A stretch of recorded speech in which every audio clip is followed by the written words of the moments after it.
어이 영감, 지금 나한테 명령하는 거야? 명령이 아닙니다. 마트 직원으로서 정중하게 요청드리는 겁니다. 이 늙은이가 간도 크셔. 넌 지금 죽음의 문턱에 있다. 내가 조금만 더 압박했다면 넌 다시는 그 손을 쓰지 못했을 거야. 뭐라고? 당신은 대체 누구야? 그저 마트에서 일하는 평범한 노인일 뿐이야. 마트에서 75세 노인을 괴롭힌 조폭 두목은 3초 만에 모든 것을 잃었습니다. 하지만 그는 몰랐죠. 이 평범한 할아버지의 과거가 그의 인생을 완전히 바꿔놓으리라는 것을. 평범해 보이는 마트 진열대 사이로 무언가 특별한 분위기가 감돌았어요. 75세의 김철수 씨가 놀라운 속도로 상품을 정리하고 있었거든요. 그의 손놀림은 마치 젊은 시절 그대로였답니다. 평범한 마트 유니폼을 입은 노인의 모습이었지만 그 눈빛만은 범상치 않았어요. 젊은 직원들도 그의 일 처리 속도를 따라가기 힘들어했죠. 마트에서 일한 지 벌써 8년, 동네에서는 그를 모르는 사람이 없을 정도였어요. 철수 씨는 매일 아침 6시, 다른 직원들보다 1시간 일찍 출근했어요. 혼자만의 시간에 마트를 정리하고 모든 것이 완벽한 상태로 영업을 준비하는 걸 좋아했거든요. 철수 아저씨는 로봇 아니에요? 마트의 신입 직원이 농담 삼아 물었을 때 수영 점장은 미소를 지으며 말했어요. 철수 선생님은 우리 마트의 보물이야. 절대 다른 데로 모셔가지 마. 철수 씨가 일하는 모습은 마치 예술 작품 같았어요. 상품 진열부터 재고 관리까지 그의 손길이 닿는 모든 곳이 완벽해졌으니까요. 그런데 놀라운 건 철수 씨의 체력이었답니다. 20kg이 넘는 쌀 포대를 들고도 전혀 숨이 차지 않았고 하루 종일 서 있어도 지친 기색이 없었어요. 한 번은 마트 천장의 전등을 교체할 때 사다리를 타고 올라간 청년 직원이 균형을 잃어 떨어질 뻔했는데 철수 씨가 순식간에 그를 받아내는 일이 있었죠. 그날 이후 직원들 사이에서는 철수 씨에 대한 소문이 더 커졌어요. 예전에 무슨 대단한 일을 하셨던 분인 것 같아. 군인 출신이라던데 특수부대 아니었을까? 설마 007 요원? 철수 씨는 그런 소문에 그저 미소만 지을 뿐 자신의 과거에 대해서는 한마디도 하지 않았답니다. 가끔 마트 창밖을 바라볼 때면 그의 눈빛이 멀리 어딘가를 보는 듯 했어요. 아마도 그 시선 너머에는 누구도 모르는 과거의 기억이 있었겠죠. 철수 씨의 일과는 규칙적이었어요. 새벽 5시에 일어나 30분간 단련하는 시간을 가졌죠. 그의 아파트 거실에는 아령한 쌍과 턱걸이, 복만 있을 뿐 별다른 운동기구는 없었어요. 하지만 그것만으로도 충분했답니다. 40년 전 특수부대 시절 몸에 밴 단련법이 아직도 그의 일상에 남아 있었으니까요. 출근 후 마트에서 보내는 시간, 퇴근 후 조용히 혼자 보내는 저녁 시간, 그리고 10시 정각에 잠드는 생활. 철수 씨의 인생은 마치 시계처럼 정확했어요. 하지만 그날은 달랐습니다. 그날 아침 철수 씨는 평소와 다른 느낌을 받았어요. 예전 임무 수행 전에 느끼던 그 묘한 긴장감이 가슴 한구석에서 피어났거든요. 마치 오래된 무기가 먼지를 털고 깨어나는 것 같은 느낌이었죠. 그는 손목시계를 바라보았어요. 20년 전 은퇴할 때 동료들이 선물한 시계였죠. 뒷면에는 최고의 교관에게라는 문구가 새겨져 있었답니다. 철수 씨는 그 시계를 매일 착용했지만 누구에게도 뒷면의 문구를 보여주지 않았어요. 그날도 여느 때와 같이 진열대를 정리하고 있었어요. 하지만 그날은 평소와 달랐답니다. 누군가 철수 씨의 숨겨진 과거를 들춰낼 운명의 날이었으니까요. 철수 씨의 과거에 대해 아는 사람은 거의 없었어요. 마트 직원들은 그저 성실하고 친절한 노인으로만 알고 있었죠. 점장인 수영 씨만이 철수 씨의 이력서에서 군 복무 경력을 본 적이 있었는데 특이하게도 상세 내용은 전부 공란으로 남겨져 있었거든요. 그녀는 한번 농담 삼아 물어본 적이 있었어요. 철수 선생님, 군대에서 무슨 일 하셨어요? 비밀요원이셨나요? 그때 철수 씨는 잠시 침묵했다가 담담하게 대답했답니다. 그저 평범한 훈련병을 가르치는 일을 했지요. 하지만 그 말을 하는 동안 그의 눈빛이 순간적으로 변했던 것을 수영 씨는 놓치지 않았어요. 마트 손님들은 철수 씨를 특별히 좋아했어요. 항상 정중하게 인사하고 원하는 상품의 위치를 정확히 알려주는 친절함 때문이었죠. 아이들에게는 할아버지처럼 따뜻하게 대해주고 노인들에게는 같은 세대의 친구처럼 공감해 주었어요. 특히 독거 노인들의 무거운 짐을 주차장까지 날라주는 모습은 동네에서 감동적인 이야기로 자주 회자되곤 했답니다. 그의 거친 손등에는 희미한 상처 자국들이 있었어요.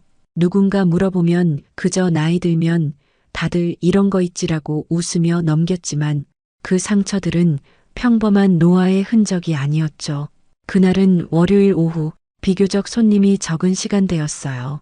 철수 씨는 신선식품 코너에서 과일을 정리하고 있었죠. 갑자기 마트 입구에서 요란한 소리가 들려왔어요. 검은색 고급 외제차 한 대가 마트 앞 장애인 주차구역에 거칠게 주차하는 소리였거든요. 철수 씨는 무심코 고개를 들어 창밖을 바라보았어요.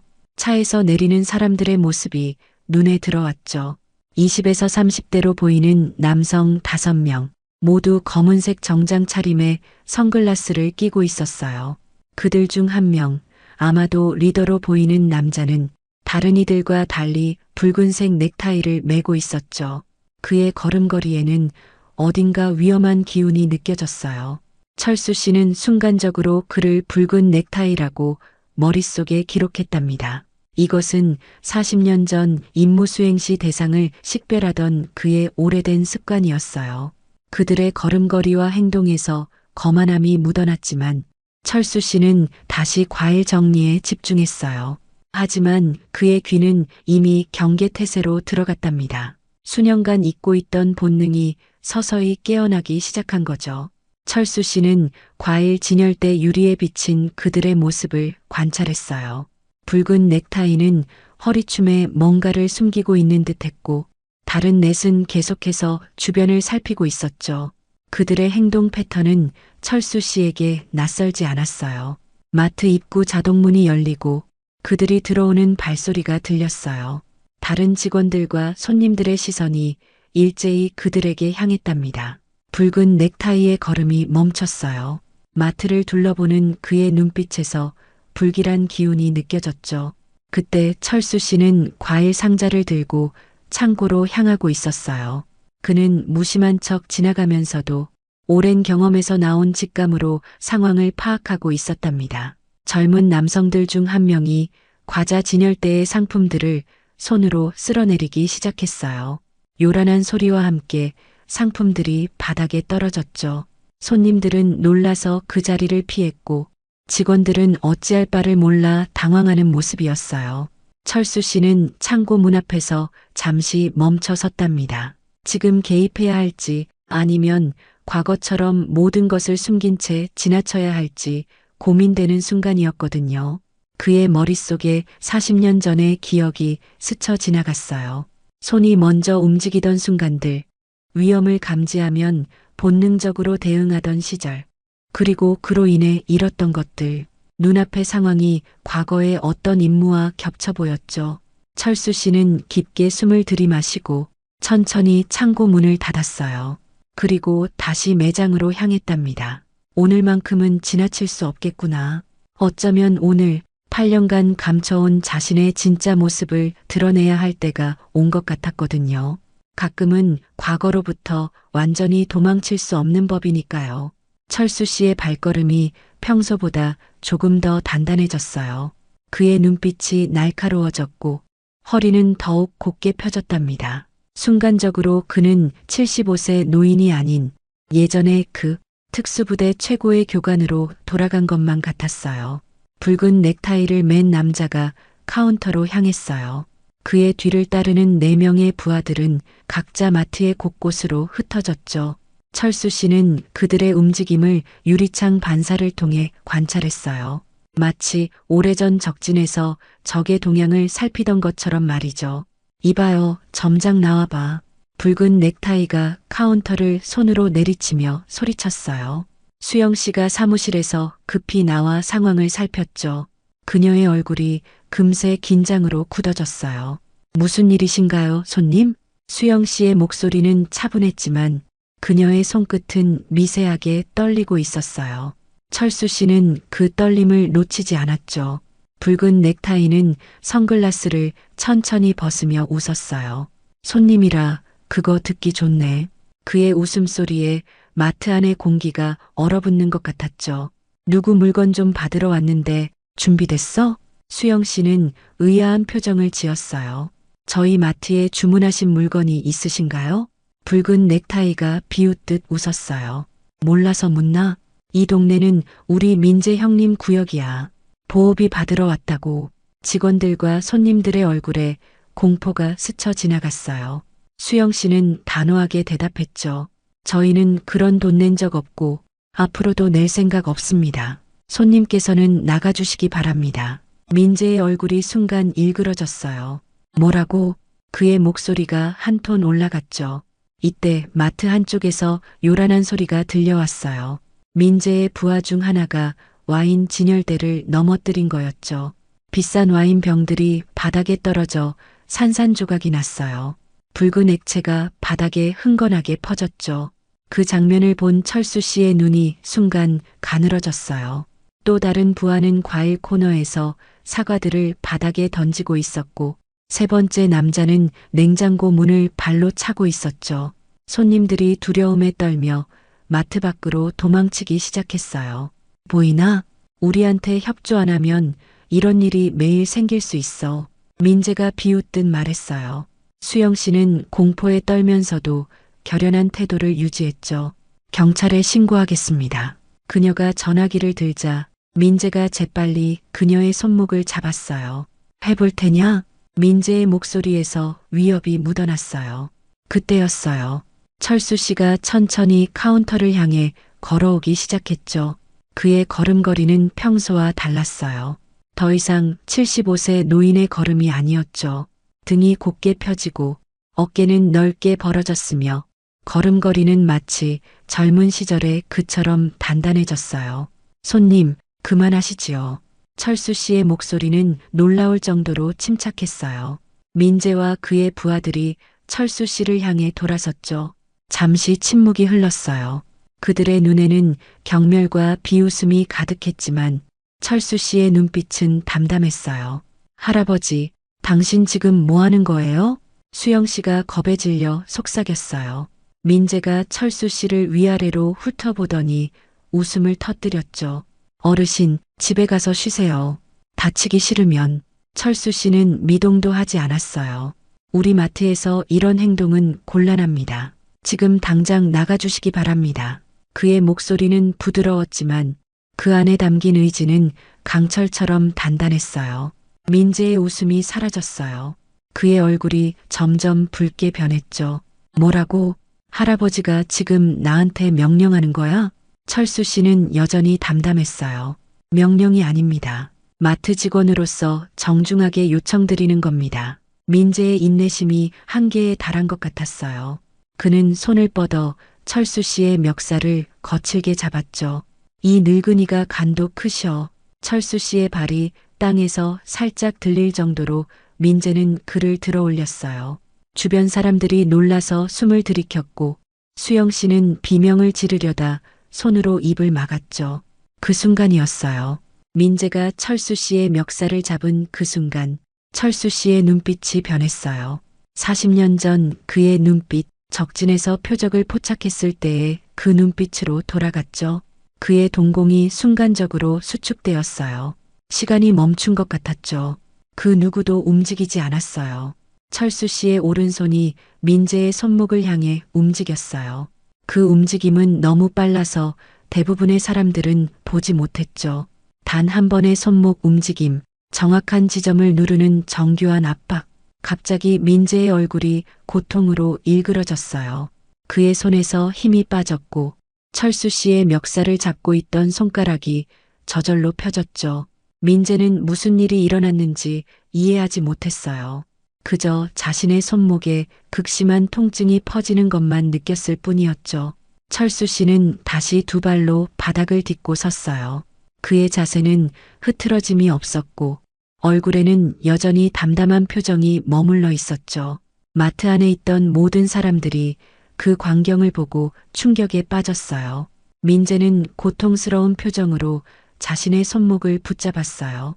뭐지? 내 손이. 그의 목소리가 떨렸죠. 철수 씨는 민재에게 한 걸음 다가갔어요. 그리고 아무도 듣지 못할 정도로 작은 목소리로 속삭였죠. 넌 지금 죽음의 문턱에 있다. 내가 조금만 더 압박했다면 넌 다시는 그 손을 쓰지 못했을 거야. 민재의 얼굴이 창백해졌어요. 철수 씨의 눈에서 본 것은 단순한 노인의 눈빛이 아니었으니까요. 그것은 수많은 전장을 누비고 생사의 갈림길에서 살아남은 자의 눈빛이었죠. 민재는 마치 유령이라도 본 듯 뒤로 물러섰어요. 그의 부하들은 혼란스러워하며 서로를 바라보았죠. 그들도 무슨 일이 일어났는지 이해하지 못했으니까요. 철수 씨는 부드럽게 웃으며 마치 아무 일도 없었다는 듯 말했어요. 손님, 오늘은 그만 돌아가시죠. 다음에 좋은 모습으로 다시 방문해 주시길 바랍니다. 민재가 자신의 부하들에게 눈짓했어요. 그들은 망설이며 서로 눈을 맞추었지만 민재의 표정이 심상치 않자 천천히 마트 출구로 향했죠. 마지막으로 민재가 철수 씨를 노려보았어요. 이거 안 잊을 거야, 할아버지. 그의 목소리는 위협이었지만 그 안에 담긴 두려움을 감추지는 못했죠. 그들이 마트를 나서자 숨죽이고 있던 모든 사람들이 안도의 한숨을 내쉬었어요. 수영 씨가 철수 씨에게 달려왔어요. 괜찮으세요? 어떻게 그렇게... 아까 그건 뭐였어요? 철수 씨는 다시 평범한 노인의 모습으로 돌아와 있었어요. 그가 부드럽게 미소 지었죠. 별거 아닙니다. 옛날에 배운 작은 기술일 뿐이에요. 하지만 수영 씨의 눈에는 확신이 있었어요. 아니에요. 그건 평범한 기술이 아니었어요. 철수 선생님, 도대체 누구시죠? 철수 씨는 잠시 침묵했어요. 그의 눈에 오래전 기억들이 스쳐 지나간 듯 했죠. 그냥 오랫동안 많은 것을 보고 경험한 사람일 뿐입니다. 그는 말을 돌렸어요. 이제 마트 정리부터 해야겠네요. 손님들이 다시 오실 수 있게요. 수영 씨는 더 묻고 싶었지만 철수 씨의 표정에서 더 이상의 질문은 원치 않는다는 것을 알 수 있었어요. 하지만 그녀는 확신했어요. 오늘 본 것은 철수 씨의 진짜 모습의 일부일 뿐이라고. 마트의 모든 직원들과 남아있던 손님들의 시선이 철수 씨를 향했어요. 그들의 눈에는 경이로움과 존경, 그리고 새로운 궁금증이 가득했죠. 철수 씨는 그런 시선들을 무심히 지나쳐 깨진 와인 병들이 있는 곳으로 걸어갔어요. 그리고 평소처럼 묵묵히 청소를 시작했답니다. 하지만 그의 마음속에서는 지워버렸다고 생각했던 과거가 다시 파도처럼 밀려오고 있었어요. 그는 알고 있었죠. 오늘의 일로 인해 그가 8년간 지켜온 평화로운 삶이 이제 끝날지도 모른다는 것을. 물건을 정리하며 철수 씨는 생각했어요. 이제 시작이구나. 철수 씨의 평화로운 일상은 그렇게 흔들리기 시작했어요. 민재와 그의 부하들이 물러난 후에도 마트에는 긴장감이 가시지 않았죠. 사건이 있던 날 저녁 철수 씨는 평소보다 더 늦게까지 마트에 남아 정리를 했어요.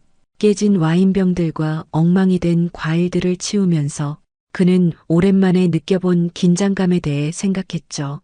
손목의 힘 조절이 예전만 못했다는 생각이 들었어요. 예전 같았으면 완벽하게 제압했을 텐데 그가 혼잣말처럼 중얼거렸죠. 마지막 정리를 마치고 마트를 나서던 그때 주차장 어두운 곳에서 인기척이 느껴졌어요. 철수 씨는 발걸음을 멈췄죠. 어둠 속에서 5명의 남자가 모습을 드러냈어요. 아침에 보았던 민재의 부하들이었죠. 하지만 민재는 그들 사이에 없었어요. 할아버지, 오늘 아침에 우리 형님한테 한 짓 그냥 넘어갈 것 같아요? 앞에 선 남자가 비틀린 미소를 지으며 물었어요. 철수 씨는 한숨을 내쉬었죠. 돌아가게. 오늘은 모두 지쳤어. 철수 씨의 목소리는 차분했지만 그 안에는 강철 같은 단호함이 있었어요. 할아버지가 무슨 힘으로? 아까는 운이 좋았던 거야. 남자들이 서서히 철수 씨를 둘러싸기 시작했어요. 그들의 손에는 강목과 쇠파이프가 들려 있었죠. 철수 씨는 머릿속으로 상황을 빠르게 분석했어요. 5명, 무기 소지, 원형 포위, 탈출 경로 제한. 마치 40년 전 임무 수행 때처럼 그의 머릿속에서는 싸움의 시나리오가 그려지고 있었죠. 마지막으로 기회를 줄게. 지금 물러나면 아무 일도 없었던 걸로 해주지. 철수 씨가 말했어요.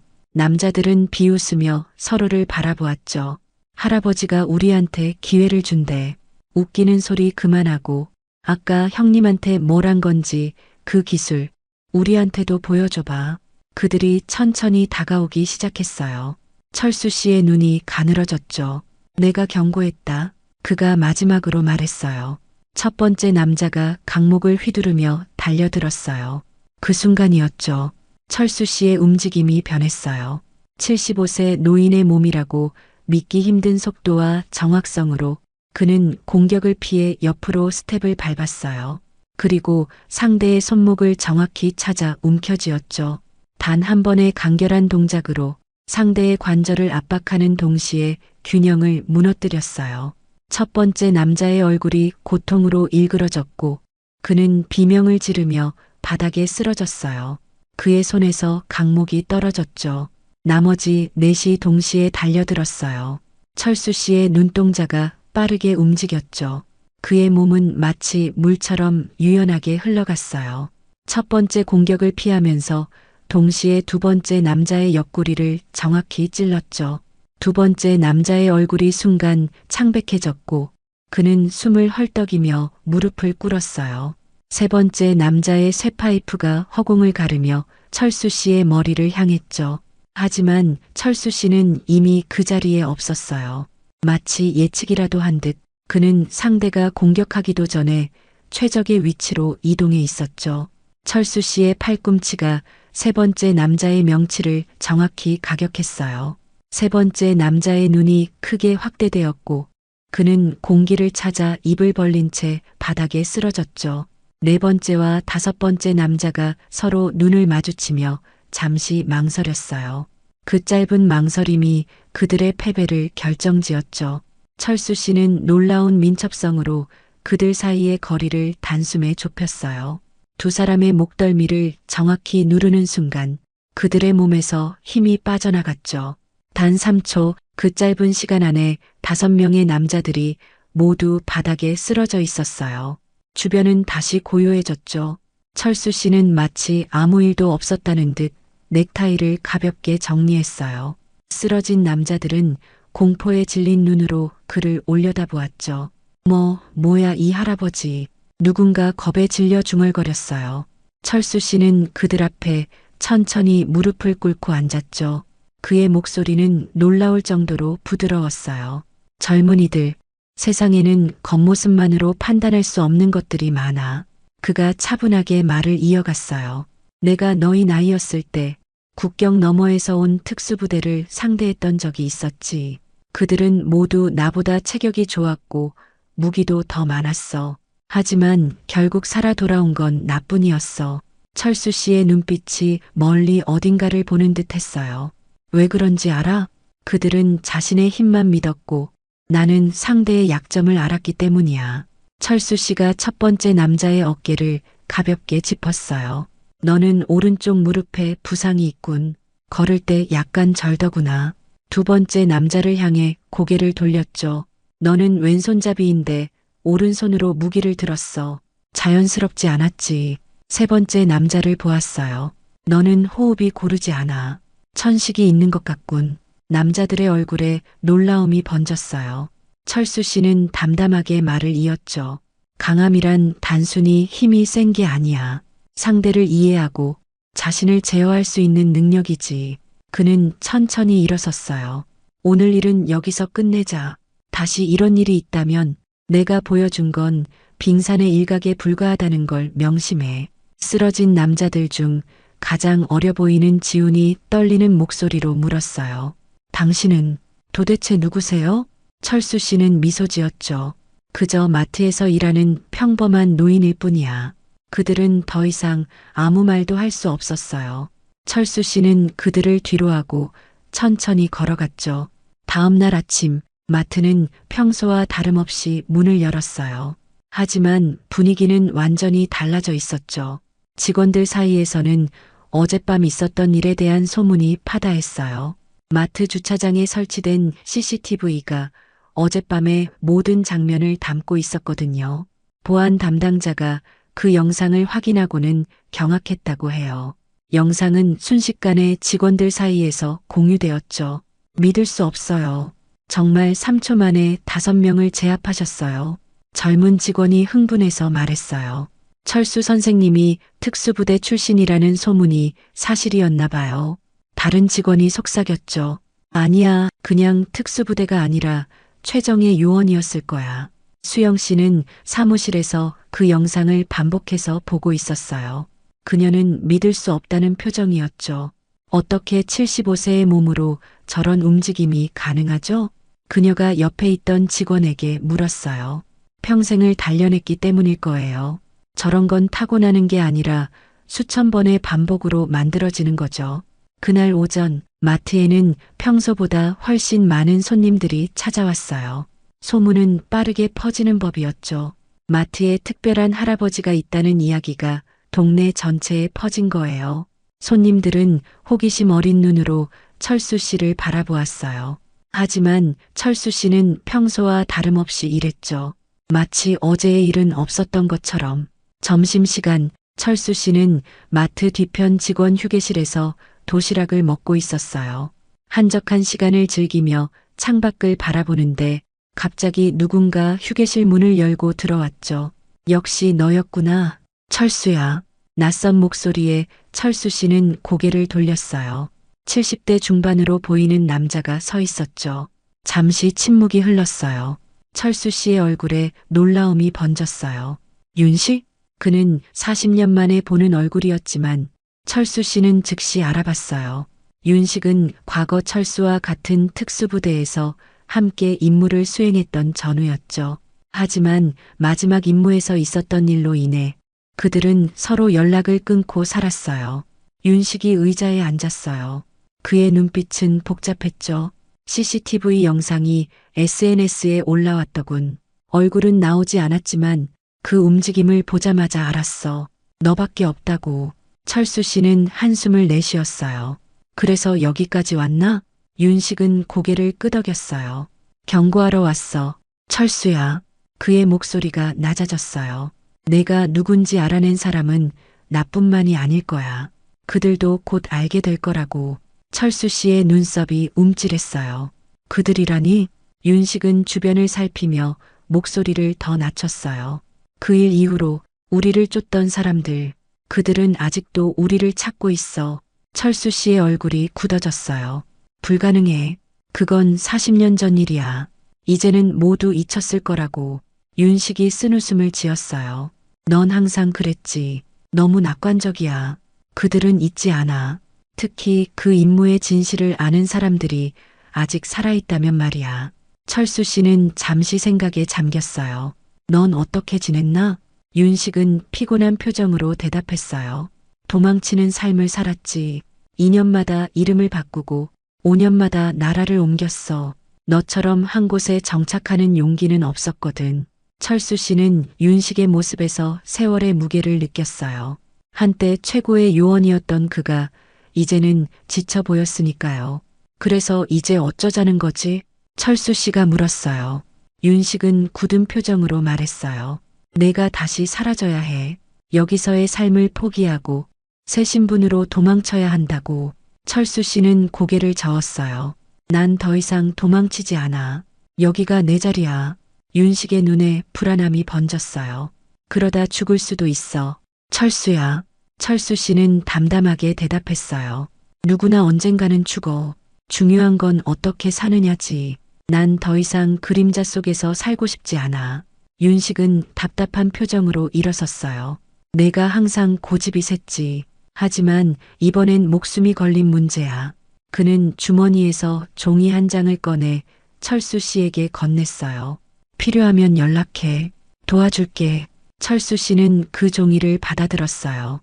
윤식이 문 쪽으로 걸어가던 중 뒤돌아보며 마지막으로 말했죠. 조심해, 철수야. 그리고 미안해. 윤식이 남긴 이 마지막 말이 철수 씨의 가슴에 오래된 상처를 건드렸어요. 그는 알고 있었죠. 윤식이 미안하다고 한 것은 40년 전 그 임무 때문이라는 것을. 윤식이 떠난 후 철수 씨는 창밖을 바라보며 생각에 잠겼어요. 과거의 그림자가 다시 그를 찾아온 것 같았죠. 과거의 그림자가 드리워지기 시작한 그때부터 철수 씨의 일상은 완전히 달라졌어요. 이제 그는 주변을 더 자주 살피게 되었고, 마트에서 낯선 사람들을 마주칠 때면 본능적으로 긴장했죠. 윤식의 경고가 그의 귓가에 맴돌았으니까요. 그들이 온다. 한편 민재는 자신의 사무실에서 분노에 차 있었어요. 그의 손목은 아직도 철수 씨가 잡았던 자리가 붉게 남아 있었죠. 그 할아버지가 누구야? 어떻게 된 거냐고. 그는 책상을 내리치며 소리쳤어요. 앞에 선 부하는 고개를 숙인 채 대답했어요. 아직 정확한 신원은 파악하지 못했습니다. 하지만 마트 직원들 사이에서 그가 특수부대 출신이라는 소문이 있다고 합니다. 민재의 눈이 가늘어졌어요. 특수부대? 그는 잠시 생각에 잠겼다가 결심한 듯 말했죠. 모든 수단을 동원해서 그 할아버지의 과거를 파헤쳐 그의 약점을 찾아내. 다음 날 민재의 사무실에 한 남자가 찾아왔어요. 그는 노트북을 펼치며 보고를 시작했죠. 김철수, 75세, 현재 마트에서 8년째 근무 중입니다. 그전에는 공식 기록상 일반 경비업체에서 일했다고 나와 있지만 실제로는 30년간 국가 특수 임무를 수행했을 가능성이 높습니다. 민재가 눈썹을 치켜 올렸어요. 특수 임무라고? 네, 극비 특수부대인 그림자 부대의 교관이었을 가능성이 높습니다. 이 부대는 공식적으로는 존재하지 않았고 40년 전에 해체된 것으로 추정됩니다. 노트북 화면에 흑백 사진 한 장이 떠올랐어요.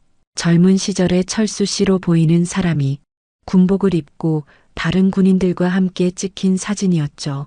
이 부대의 마지막 임무에 대한 기록은 거의 없습니다. 다만 임무 중 대원들 대부분이 사망했고 생존자는 2명뿐이었다는 소문이 있습니다. 민재가 사진을 자세히 살펴보았어요. 또 다른 생존자는 누구지? 김윤식이라는 인물입니다. 현재 행방은 불명입니다만 어제 마트 근처에서 목격되었다는 보고가 있습니다. 민재의 입가에 미소가 번졌어요. 재미있어지는군. 2명의 늙은 특수요원, 그들 사이에 어떤 비밀이 있는지 궁금하네. 그날 저녁 철수 씨는 집으로 돌아가는 길이었어요. 어두운 골목에서 갑자기 휴대폰이 울렸죠. 화면에는 알 수 없는 번호가 표시되어 있었어요. 조심스레 전화를 받자 익숙한 목소리가 들려왔죠. 내 말을 명심해, 철수야. 그들이 너를 찾고 있어. 윤식의 목소리였어요. 자세히 말해봐, 윤식아. 누가 나를 찾고 있는 거지? 잠시 침묵이 흐른 후 윤식이 대답했어요. 그 조직의 잔당들. 우리가 40년 전에 막으려 했던 그들. 철수 씨의 등줄기로 한기가 흘렀어요. 불가능해. 그들은 이미 와해됐을 텐데. 그렇게 생각했지. 하지만 그들은 더 깊은 곳에 숨어 있었어. 그리고 지금 내가 미디어에 노출되면서 너를 발견한 것 같아. 철수 씨는 주변을 경계하며 걸음을 재촉했어요. 그 조직과 이 일대 조폭이 연관이 있다고 생각하나? 윤식의 목소리가 긴급해졌어요. 그 가능성도 배제할 수 없어. 특히 민재라는 자가 이상해. 단순한 조폭 두목으로 보기엔 정보력과 배경이 수상해.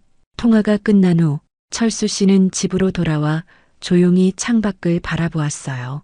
마치 지난 40년간 평화로웠던 시간이 꿈처럼 느껴졌죠. 그는 서랍에서 오래된 상자를 꺼냈어요. 그 안에는 낡은 군번줄과 사진 한 장이 있었죠. 젊은 시절의 철수와 윤식, 그리고 다른 대원들이 함께 찍힌 사진이었어요. 철수 씨는 그 사진을 오랫동안 바라보았죠. 미안하다. 내가 모든 걸 막지 못해서. 그의 목소리는 떨렸고 눈가에 옅은 습기가 맺혔어요. 다음 날 아침 마트는 평소와 같이 문을 열었지만 공기 중에는 무언가 불안한 기운이 감돌았어요.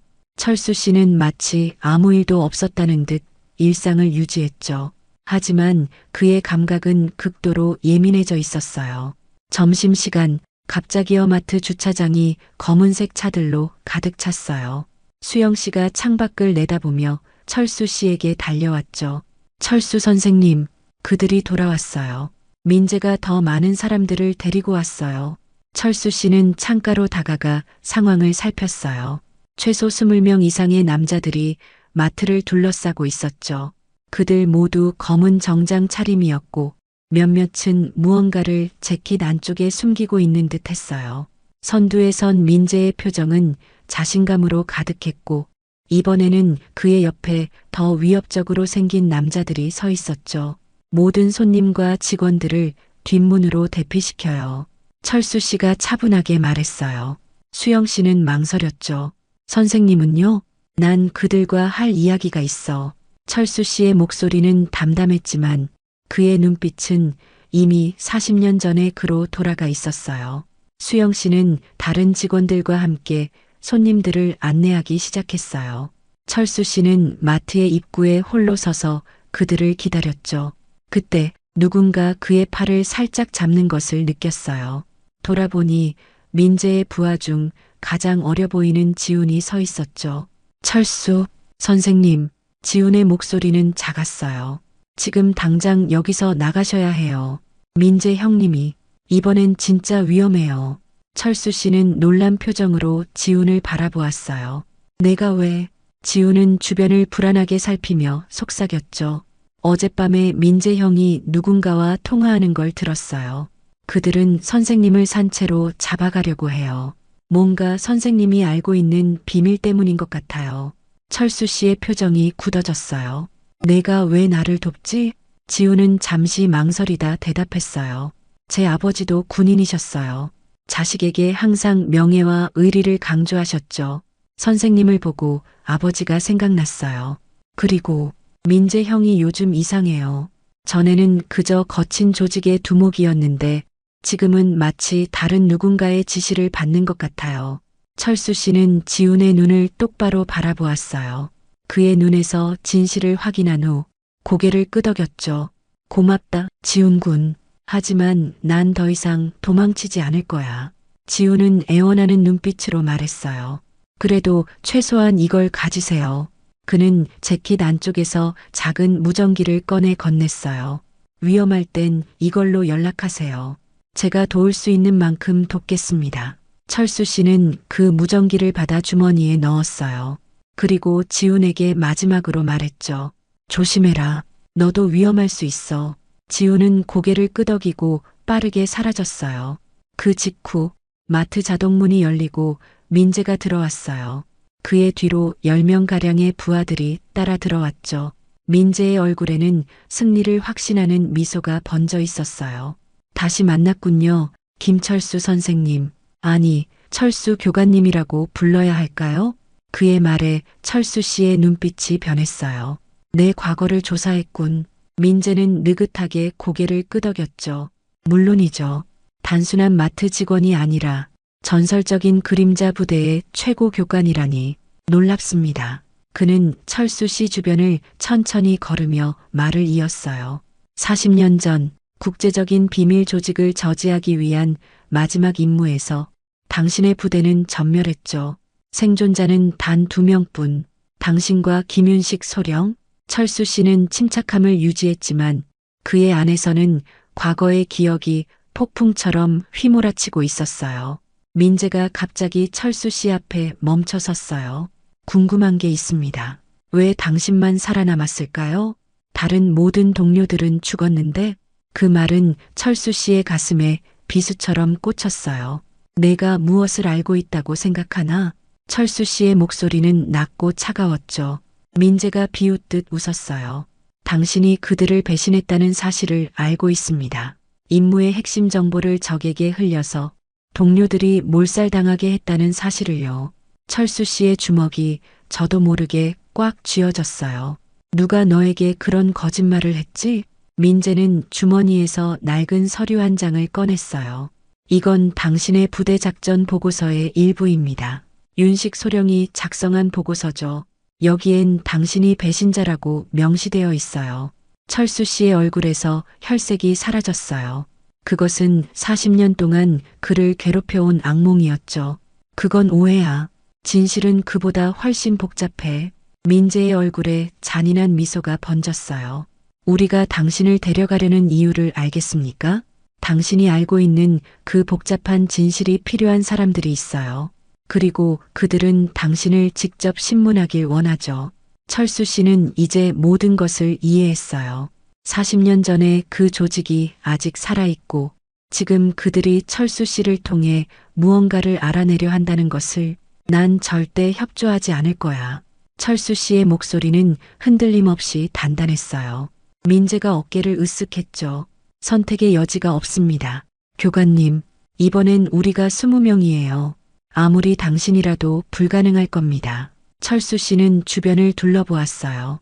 그는 물리적으로 불리한 상황임을 잘 알고 있었죠. 하지만 그의 눈에는 두려움이 아닌 침착한 결의가 빛나고 있었어요. 그래도 한번 해볼 만하지 않을까? 철수 씨가 말했어요. 민재의 인내심이 한계에 달한 듯 했어요.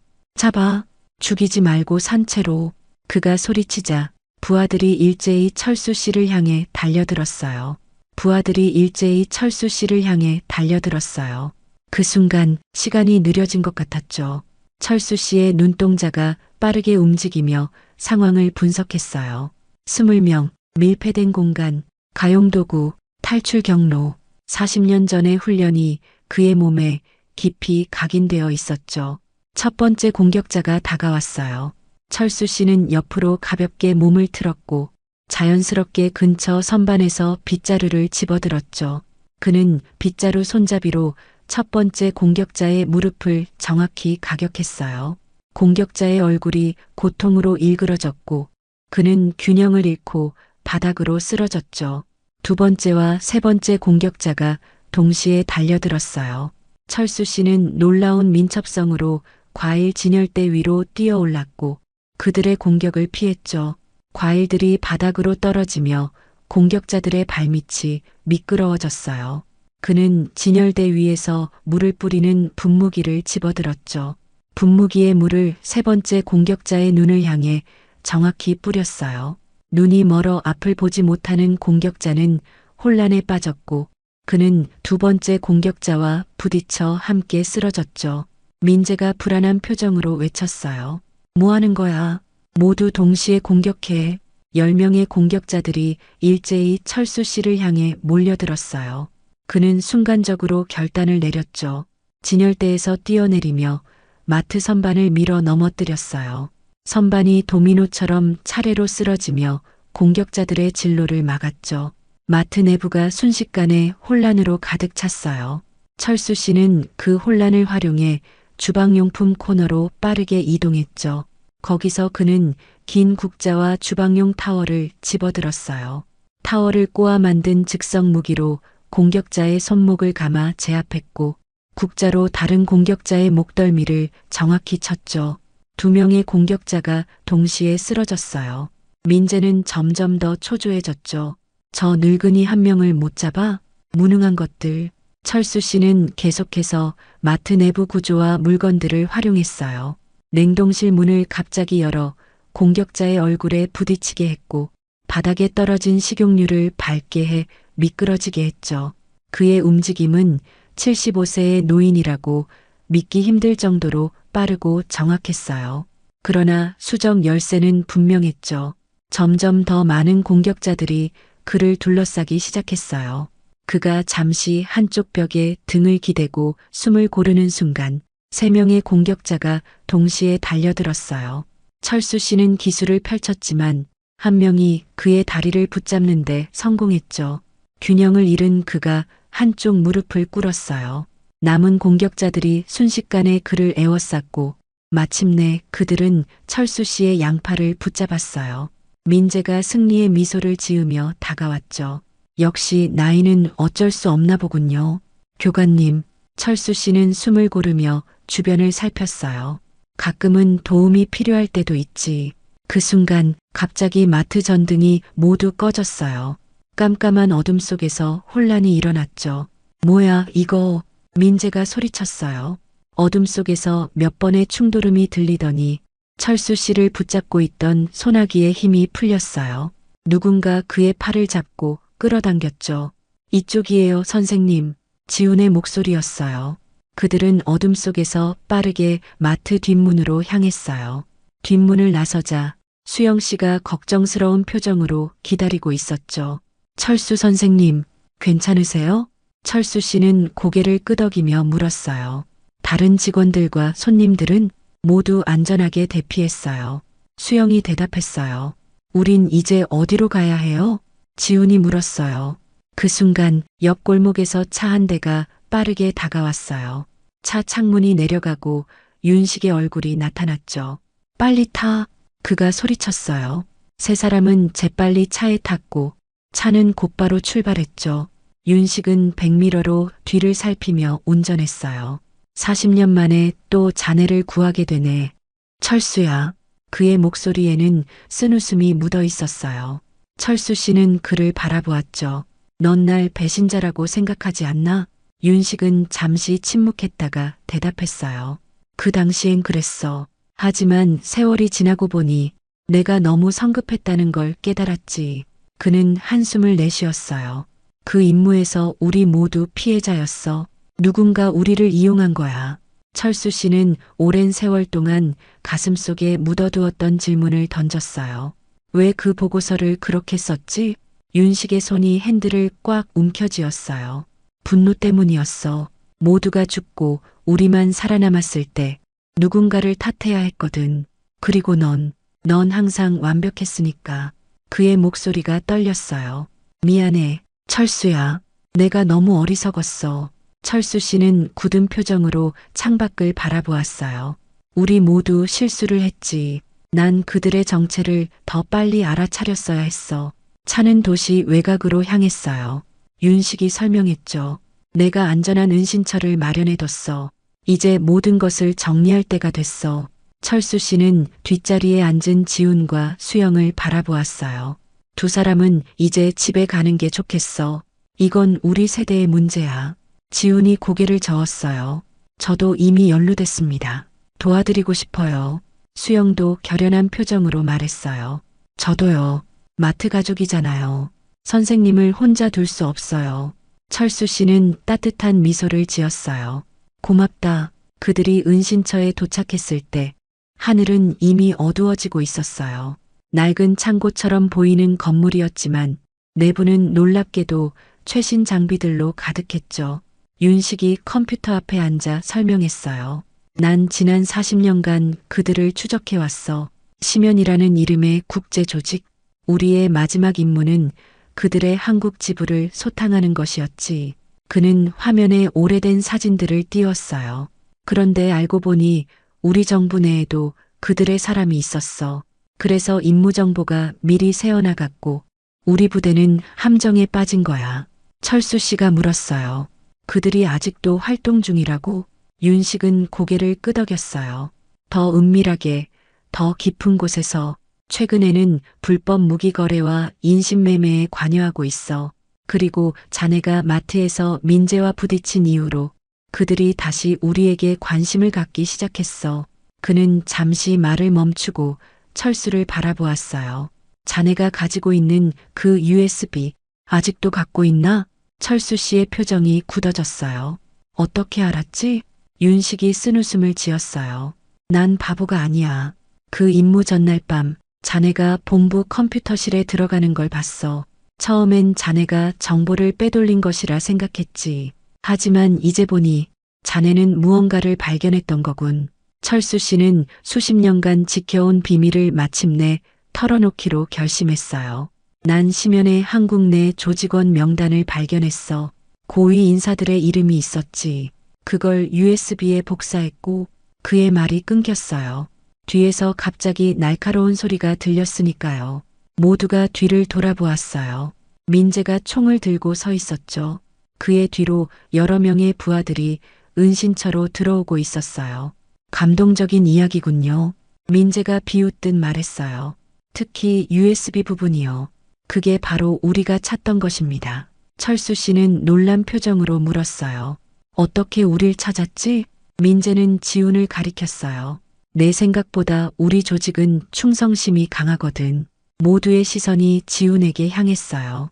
하지만 지훈의 표정은 당황스러움으로 가득했죠. 아닙니다. 전 배신하지 않았어요. 그가 주머니를 뒤지다가 무전기를 꺼냈어요. 이거 추적기가 심어져 있었나 보네요. 민재가 웃음을 터뜨렸어요. 똑똑하군. 너는 쓸모가 있을 것 같아. 그의 표정이 갑자기 차가워졌어요. 자, 이제 그 USB를 내놓으시죠. 교관님, 철수 씨는 담담한 표정을 유지했어요. 40년이나 지난 정보가 무슨 소용이지? 민재가 대답했어요. 과거는 현재를 만듭니다. 그 명단에 있던 사람들, 지금은 더 높은 자리에 있죠. 그들의 비밀이 드러나면 그는 말을 흐렸어요. 철수 씨가 한 걸음 앞으로 나섰어요. 난 그 USB를 준비된 사람에게만 줄 거야. 민재의 인내심이 바닥난 듯 했어요. 더 이상 시간 낭비는 그만. 당신을 산채로 데려가라는 지시였지만 상황이 바뀌었군요.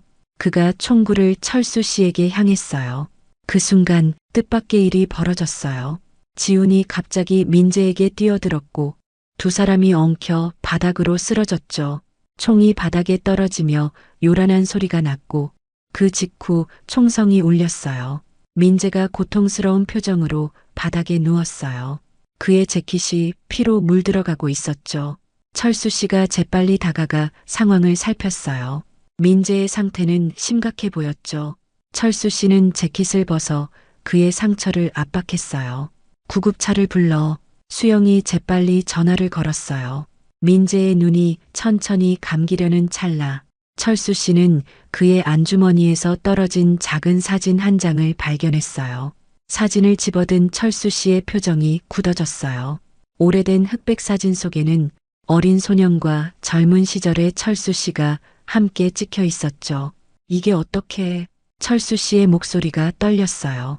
민재의 의식이 희미해지는 가운데 그가 마지막 힘을 다해 말했어요. 당신이 날 기억하지 못하나요? 교관님, 그의 눈이 감겼어요. 병원 복도는 적막했어요. 수술실 앞에서 철수 씨는 움직이지 않고 서 있었죠. 그의 손에는 아직도 민재의 주머니에서 발견한 사진이 들려 있었어요. 수영과 지훈이 걱정스러운 표정으로 그를 바라보고 있었고 윤식은 창가에 기대어 밖을 내다보고 있었죠. 6시간이 지나고 마침내 수술실 문이 열렸어요. 의사가 나와 철수 씨에게 말했죠. 다행히 목숨은 건졌습니다. 하지만 회복에는 시간이 필요할 거예요. 철수 씨는 안도의 한숨을 내쉬었어요. 감사합니다. 의사 선생님. 그는 사진을 다시 한번 바라보았죠. 20년 전 작은 시골 마을에서의 일이었어요. 특수부대 은퇴 후 그는 잠시 시골에 머물렀고 그곳에서 부모를 잃은 한 소년을 만났죠. 그 소년이 바로 민재였어요. 철수 씨는 당시 그를 몇 개월간 돌봐주었고 무술도 가르쳤죠. 하지만 어느 날 갑자기 그를 찾는 사람들이 나타났고 철수 씨는 자신의 과거가 소년에게 위험을 끼칠까 염려에 떠났어요. 그 후로 소년이 어떻게 지냈는지 알 수 없었죠. 병실에 누워있는 민재를 바라보며 철수 씨는 그 시간의 간극을 이해하려 했어요. 어떻게 그가 심연과 연결됐을까? 그가 조용히 중얼거렸죠. 나흘 후 민재가 마침내 눈을 떴어요. 철수 씨가 병실에 들어가자 민재의 눈에 복잡한 감정이 번졌죠. 교관님, 그의 목소리는 약했어요. 철수 씨는 의자에 앉아 물었어요. 기억이 돌아왔나? 민재는 고개를 끄덕였죠. 대부분이요. 교관님이 떠나고 난 후 그들이 나를 데려갔어요. 그의 눈에 슬픔이 어렸어요. 심연의 사람들이, 그들은 교관님을 찾고 있었고 날 이용해 교관님을 추적하려 했죠. 처음엔 저항했지만 시간이 지나면서 그들의 세뇌 교육에 결국 저는 철수 씨가 그의 말을 부드럽게 막았어요. 이제 괜찮아. 넌 그들의 피해자였어. 민재의 눈에 눈물이 고였어요. 그들은 USB를 원해요. 명단 속 인물들은 지금 정부와 재계 최상층에 있으니까요. 철수 씨는 창밖을 바라보며 말했어요. 이제 40년 동안 숨겨온 진실을 세상에 알릴 때가 됐어. 병실을 나온 철수 씨는 윤식, 지훈, 수영과 만났어요. 윤식이 물었죠. USB는 어디에 있지? 철수 씨는 미소 지었어요. 마트에 있어. 모두가 놀란 표정을 지었죠. 8년간 일해온 그곳, 아무도 의심하지 않을 장소야. 그들은 함께 마트로 향했어요. 마트는 민재의 공격 이후 일시적으로 폐쇄된 상태였죠. 철수 씨는 직원 휴게실의 커피 자판기 뒷면을 열었어요. 그곳에는 작은 금고가 숨겨져 있었고 그 안에서 오래된 USB를 꺼냈죠. 이게 40년 동안 내가 지켜온 비밀이야. 윤식은 감격스러운 표정으로 그것을 바라보았어요. 드디어 그들은 함께 윤식의 은신처로 돌아왔어요. 윤식이 USB를 컴퓨터에 연결하자 화면에 오래된 파일들이 나타났죠. 심연 조직의 핵심 멤버 명단과 그들의 활동 기록, 비밀 계좌 정보까지 모든 것이 담겨 있었어요. 윤식은 즉시 자신이 신뢰하는 언론사와 검찰 관계자에게 자료를 전송했어요. 이제 그들의 시대는 끝났어. 그가 확신에 찬 목소리로 말했죠. 일주일 후 국내 주요 언론들은 일제히 심연 조직에 대한 기사를 보도했어요. 정부와 재계 고위층의 여러 인사들이 연루된 사실이 드러났고 대대적인 수사가 시작되었죠. 민재는 증인으로서 모든 사실을 증언했고 그의 협조로 많은 조직원들이 체포되었어요. 마트도 다시 문을 열었죠. 직원들과 단골 손님들은 철수 씨를 영웅처럼 맞이했어요. 수영 씨는 특별히 마트 입구에 우리의 영웅이라는 문구와 함께 철수 씨의 사진을 걸었죠. 물론 철수 씨는 쑥스러워하며 그것을 내려달라고 부탁했지만요. 그날 오후 민재가 병원 복도를 천천히 걸어왔어요. 그는 아직 완전히 회복되지 않아 지팡이에 의지하고 있었죠. 그의 뒤로는 지훈과 예전 부하들이 따라왔어요. 그들은 모두 정장 대신 평범한 캐주얼 옷차림이었죠.